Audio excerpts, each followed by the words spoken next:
उपस्थित सभी अतिथि, मुख्य अतिथि, अभिभावकगण और अध्यापकगण को मेरा नमस्कार। कहते हैं हर व्यक्ति के बहुत सारे भाग्य होते हैं, पर उनमें से अगर एक भाग्य भी अच्छा होता है तो घर में बेटे का जन्म होता है।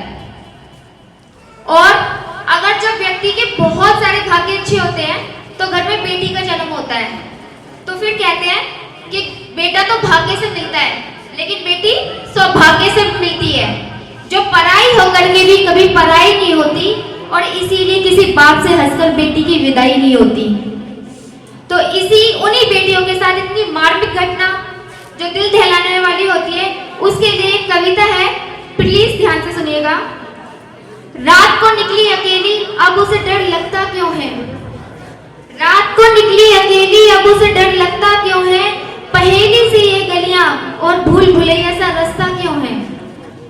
रात को निकली अकेली, अब उसे डर लगता क्यों है? पहेली सी ये गलियां और भूल भुलैया सा रास्ता क्यों है? खुली सड़कें, जुगनुओं की चमक, पर मैले लोग भी हैं यहाँ।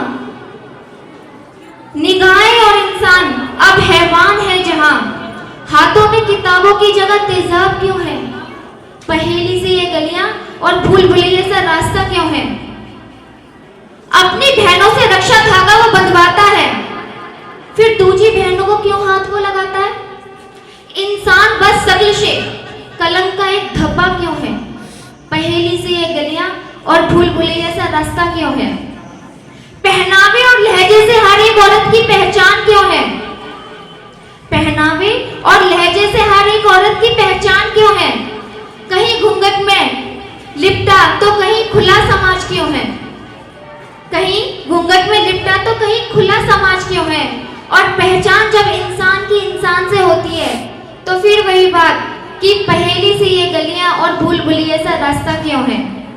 मासूमियत को रौंदने वाले हवस के भूखों, मासूमियत को रौंदने वाले हवस के भूखों, अपने ही घर में झांककर देखो औरत मिलेगी। फिर दूध पीती बच्ची का यहाँ बलात्कार क्यों है? पहेली सी ये गलियां और भूल भुलैया सा रास्ता क्यों है? चिल्लाती चीखें, दर्द भरी आहें, सहती ये सांसें क्यों हैं? आंखों में आंसू, खरोंचे बदन पर लब कपकपाते क्यों हैं? अपने ही घर से निकलकर इतनी बंदिशें जकड़ी, ऐसा क्यों है? क्यों है?